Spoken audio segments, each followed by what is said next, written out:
ఎంత T20 format అయినా first బాల్కి sixer కొట్టడం అంత ఈజీ కాదు. నాకు తెలిసి టీ20 క్రికెట్లో బాగా ఫేమస్ బ్యాట్స్మెన్ అంటే ఒకప్పుడు క్రిస్ గేల్ యూనివర్సల్ బాస్గా ఫేమస్ అయ్యాడు.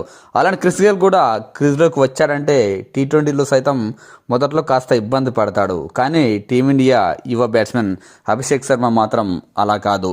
ఫస్ట్ బాల్ నుంచే కౌంటర్ అటాక్ చేయడం మొదలెడతాడు. నేను చెప్పాలంటే అభిషేక్ శర్మ ఆడిందే 33 మ్యాచ్లు. ఇందులో 7 మ్యాచ్లలో తాను ఫస్ట్ బంత్కి సిక్సర్తో ఇన్నింగ్స్ను మొదలెట్టాడు. తన పరుగుల ఖాతాను సిక్సర్తో మొదలుపెట్టాడు దాదాపు 7 మ్యాచ్లలో. దీన్ని బట్టి అర్థం చేసుకోవచ్చు అభిషేక్ శర్మ బ్యాటింగ్లో ఎంత ఊచ కోత కోస్తాడో. ఇప్పుడు న్యూజిలాండ్తో మొదలైన ఫస్ట్ టీ20లోనూ ఫస్ట్ మ్యాచ్లోనే సునామీ తెచ్చాడు న్యూజిలాండ్ బౌలర్లకు. కానీ విని ఎరుగని రీతిలో అభిషేక్ శర్మ విధ్వంసం నెలకొల్పాడు. న్యూజిలాండ్ బౌలర్లకు ఓ మాదిరిగా చుక్కలు చూపించాడు అని చెప్పచ్చు. బౌలర్లు అందరినీ ఉతికారేశాడు. పార్ట్ టైం బౌలర్ అయినా, స్పిన్నర్ అయినా, మెయిన్ ఫాస్ట్ బౌలర్ అయినా ఎవరు బౌలింగ్ వేసినా సిక్సర్లతోనే సమాధానం చెప్పాడు అభిషేక్ శర్మ. మెయిన్ బౌలర్లు జాకబ్ డఫీ కావచ్చు, కైల్ జమియన్ కావచ్చు, సిక్సర్లు. ఇక కొత్త బౌలర్ల గురించి ఎగ్జాంపుల్ కృష్ణ క్లార్క్ లాంటి బౌలర్ల గురించి చెప్పాల్సిన అవసరం లేదు. ఇక స్పిన్నర్లకైతే వాయింపే గ్లెన్ ఫిలిప్స్ ఒక ఓవర్ బౌలింగ్ వేస్తే 20 పరుగులు సాధించాడు Abhishek Sharma. Captain Mitchell Santner సైతం అభిషేక్ శర్మను ఎలా ఆపాలో కూడా అర్థం కాలేదు.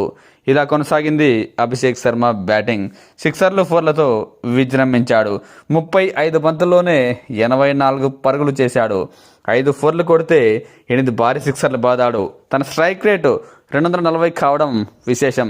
టీమిండియా ఓపెనర్ సంజు శాంసన్ను త్వరగా కోల్పోయినా ఆ తర్వాత ఇషాన్ కిషన్ తొందరగానే అవుట్ అయినా అభిషేక్ శర్మ మాత్రం తన బ్యాటింగ్ టెంపోను ఎక్కడా స్లో చేయలేదు, స్టాప్ చేయలేదు.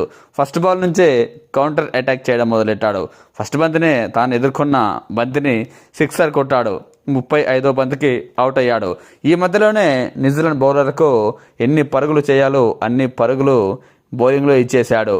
మరీ ముఖ్యంగా ఫాస్ట్ బౌలర్ కైల్ జమియన్ అయితే 4 ఓవర్లకు 54 పరుగులు ఇచ్చుకున్నాడు అభిషేక్ శర్మ దెబ్బకు.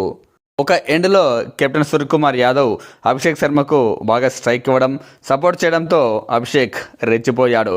99 పరుగుల 3వ వికెట్ పార్ట్నర్షిప్ అందించాడు కెప్టెన్ సూర్యతో కలిసి. నిజానికి టీ20లో ఓవర్కు 10 పరుగులు రావడం సహజం. ఏ టీం అయినా టీ20లో 10 పరుగుల రన్ రేట్తో కంటిన్యూ చేస్తూ ఉంటుంది. కానీ అభిషేక్ శర్మ మాత్రం క్రీజ్లో ఉన్నాడంటే టీమిండియా రన్ రేట్ కనీసం 12కు పైగానే ఉంటుంది ఈ మధ్య. అతను ఒక సిక్సర్ల సునామీలా చెలరేగుతున్నాడు ప్రత్యర్థి బౌలర్ల పట్ల.